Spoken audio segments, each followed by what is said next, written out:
Vous écoutez Europe 1, il est 8h18. L'interview politique d'Europe 1, Jean-Pierre Elkabbach, vous recevez Pierre Moscovici, ancien ministre de l'économie et des finances. Messieurs, c'est à vous. Bienvenue Pierre Moscovici, bonjour. Jean-Pierre Pour l'Algérie qualifiée, c'est en Algérie l'exploit, le délire, toute génération a la fierté. Pour cette victoire, est-ce que vous partagez ? Oui, l'Algérie est un pays qui a bien sûr une relation particulière avec la France. C'est la première fois qu'elle se qualifie pour les huitièmes de finale de la Coupe du Monde. Elle l'a fait en éliminant un grand pays. Et bon, on comprend le bonheur de ce peuple. Et absolument. En France ont eu lieu cette nuit des incidents, des dégradations à Paris, Marseille, Lyon, Grenoble, Roubaix, Lyon, des accrochages avec les policiers. Est-ce que ça veut dire que des jeunes Français se sentent autant plus algériens que français ? Qu'est-ce que vous en pensez ? Écoutez, il y a toujours, quand il y a des grands événements sportifs, une forme d'exubérance qu'on peut comprendre, surtout quand il y a une grande joie. Mais il faut aussi vraiment que cette exubérance, elle reste dans les cadres des règles républicaines. Et il revient au pouvoir public d'assurer l'ordre, ce qu'ils font. Certes, la France est plus riche avec la diversité, peut-être même le double drapeau. Est-ce que c'est un problème des origines familiales et personnelles, un problème d'identité dont il faut tenir compte ? Dans ce pays, le nôtre, on doit vivre ensemble en tenant compte de la diversité des origines. Moi qui vous parle, j'ai 4 grands-parents étrangers, mon père n'était pas français quand je suis né, et donc je sais ce que c'est que ce pays qui s'est intégré. En même temps, quand on est dans un pays, quand on y vit, et a fortiori quand on a sa nationalité, on doit respecter ces règles de vie commune. Ça, je le dis de manière très claire, ça ne me conduit pas à regretter l'intégration à la française, et personne ne doit le faire. Mais ça conduit à dire que chacun doit respecter la règle commune. Oui, au contraire, on a le plaisir de voir que même dans l'équipe, sur les 23 joueurs algériens, il y en a 17 qui sont formés en France et qui jouent en France. Absolument. Mais lundi, quelle est votre préférence, l'Algérie ou l'Allemagne ? Écoutez, non, je ne veux pas jouer à ça. Je suis un Européen, donc je suis très attaché à l'amitié franco-allemande. Évidemment, je suis aussi un Français qui regarde avec sympathie l'équipe d'Algérie. Mais si à la quart de finale, Thomas, la France et l'Algérie devaient s'affronter, vous imaginez la passion. Oui, ce sera une grande et passion. les précautions. France-Allemagne, ça sera pas mal non plus. France-Allemagne, ça rappellera des souvenirs. Oui, c'est vrai, mais bon, ce sera un grand match. Depuis, un grand match. Depuis, il y a eu De Gaulle, Adenauer, Mitterrand, Kohl, etc. C'est pas de ça dont tu parles, avec le souvenir de football. Séville, Séville. Moi, je pense toujours à l'histoire. Oui, ne soyez pas trop obsédés par ça. Voilà, il faut être obsédé par le foot en ce moment. L'Europe, pour présider, relancer la commission de Bruxelles, Juncker ou pas Juncker ? Et aujourd'hui ? Oui, ce sera sans doute Jean-Claude Juncker aujourd'hui. On voit bien, je sais que hier soir, M. Van Rompuy, qui est le président du Conseil européen, a fait cette proposition officielle. Il y aura peut-être, si M. Cameron le souhaite vraiment, un vote à la majorité qualifiée, mais il y a une majorité pour Jean-Claude Juncker. Pourquoi ? Parce que c'est son parti, le Parti conservateur, qui est arrivé en tête des élections, mais à une condition que portent François Hollande et les sociaux-démocrates, qui est que l'Europe soit vraiment réorientée vers la croissance et l'emploi. Car choisir un homme, c'est nécessaire, il faut des leaders, mais il faut choisir aussi avec lui un programme et une équipe. Mais est-ce que Jean-Claude Juncker peut l'incarner ? Dave Cameron refuse jusqu'au bout de tout compromis. Il a perdu, on voit bien qu'il a perdu, et que sa défaite va l'isoler. Mais vous rentrez de Londres. D'abord, pourquoi s'obstine-t-il dans son refus du conservateur ? Et est-ce qu'il est suivi par son opinion ? Ils évoquent des problèmes de principe.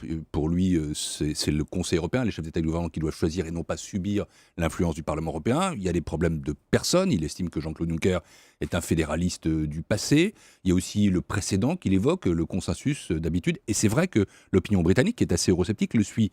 Moi, je ne suis pas d'accord avec tout ça. Je pense qu'il faut entendre les arguments britanniques. Je pense qu'il est important que la Grande-Bretagne soit dans l'Union européenne, qu'après le moment de tension, on vive ensemble. Mais je veux le dire, Jean-Claude Juncker a les qualités pour être un bon président de la Commission européenne. Ça vous fait rien qu'il soit resté 18 ans Premier ministre du Luxembourg, un Luxembourg paradis des évadés fiscaux, du secret bancaire ? Moi, je suis socialiste, je n'ai pas fait campagne pour Jean-Claude Juncker, j'ai fait campagne pour un autre, Martin Schulz. Mais malheureusement, pour moi, mais c'est la démocratie, ce n'est pas mon parti qui l'a emporté. Je connais bien Jean-Claude Juncker, c'est un homme qui sait faire des compromis. Demain, s'il est président de la Commission européenne, il devra être l'homme de l'intérêt général européen, donc lutter contre le secret bancaire, lutter contre l'évasion fiscale, lutter contre la fraude fiscale. Et puis, par ailleurs, c'est un homme qui a une double culture, une culture française et une culture allemande, justement. Et c'est important de savoir faire ce pont entre nos deux pays. Et aussi, c'est un conservateur qui a des sensibilités sociales. Bref, il peut bâtir des compromis dont l'Europe a besoin, mais encore une fois, il faut un bon projet, orienté vers la croissance et l'emploi, et il faut une équipe autour de lui, avec ce que François Hollande a demandé, des sociodémocrates dans des postes de responsabilité. Ça ne veut pas dire Jean-Marc Ayrault, président du Conseil européen ? Écoutez, on n'est pas au nom pour le moment. Est-ce que François Hollande tient ses promesses ? Oui, moi, c'est le chef de l'État. Et quand je parle avec François Hollande, je parle avec le chef de l'État et j'ai un grand respect des règles de la République. Donc vous serez nommé commissaire européen quand ? C'est lui qui le décidera, mais ce que Et je quand sais, c'est que ce projet est un projet que nous partageons, en effet, et auquel je me prépare. Vous me disiez que j'étais à Londres. J'étais à Londres pourquoi ? Parce que je fais une mission parlementaire sur la croissance et l'emploi pour le compte du Premier ministre avec l'accord du président. Donc vous accorderiez très bien avec Jean-Claude Juncker. Nous pouvons travailler ensemble. Il y avait quelle préférence pour le portefeuille ? Écoutez, ça se discute après, mais ce que je crois important, c'est que, la France est un grand portefeuille, parce que la France est un grand pays, et que la sensibilité, justement, politique que nous exprimons dans le moment, c'est-à-dire l'envie que l'Europe ne soit pas l'austérité, mais soit la croissance, elle doit être écoutée. Et deux, il me semble que c'est dans le domaine économique, mais ça peut recouvrer plusieurs choses, ça peut être pardonnez-moi, ce qu'on appelle de la microéconomie, ça peut être l'industrie, ça peut être la concurrence, le marché intérieur, ou ça peut être la macroéconomie, c'est-à-dire les règles communes que nous partageons, la gestion des déficits. La France a sa place, on verra ensuite. L'écart se creuse de la France avec ses grands partenaires. Vous avez vu que le chômage continue à monter, qu'on nous dit que peut-être il n'y a pas de fatalité ou de fatalisme, qu'un jour ou l'autre il n'y aura plus de chômage ou il y en aura moins. On peut toujours rêver, mais est-ce que vous n'êtes pas blessé de voir ce montant du chômage, ce chiffre du chômage ? C'est une blessure pour le Français que je suis, c'est une blessure pour l'Européen que je suis, parce que ça fait maintenant 5 ans, 6 ans même, que l'Europe est dans la crise, avec beaucoup de chômage, avec peu de croissance, et avec aussi des politiques assez dures qui sont suivies. Qui s'en tirent mieux. Hein ? Oui, mieux, mais vous savez, le taux de chômage moyen dans l'Union européenne est supérieur à celui de la France, ce qui n'est pas une excuse. Manuel Valls a dit hier qu'il n'y avait pas de fatalisme. Il a raison. C'est le combat qui doit animer les Français et les Européens. Mais on nous raconte ça depuis longtemps, vous savez. Oui, mais vous savez. Vous-même et avant vous. Mais vous savez, aujourd'hui, l'Europe doit vraiment faire face à ce problème. Sinon, c'est le projet européen qui meurt. Pour la prochaine Commission européenne, soit on a des résultats sur le front de la croissance et de l'emploi, soit la prochaine fois, ce seront les eurosceptiques qui gagneront.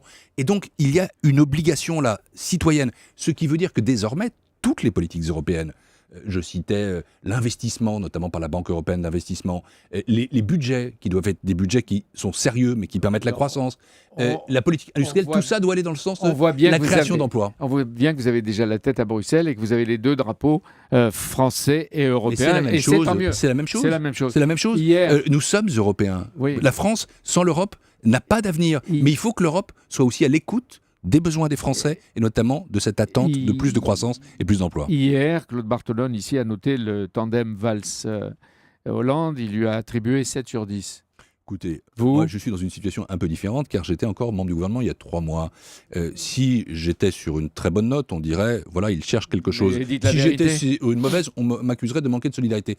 Et en plus, je trouve cet exercice intéressant, mais je ne vais pas m'y livrer. Je dirais simplement qu'ils font ce qu'il faut pour que la France... Non, ce qu'il faut pour que la France se redresse, pour que la France se relève, pour que la France réduise ses déficits, pour que la France soit plus compétitive, pour que la France soit plus forte, pour que la France crée de la croissance et de l'emploi. Donc voilà, moi je les soutiens simplement. Évidemment, heureusement, vous allez les représenter aussi.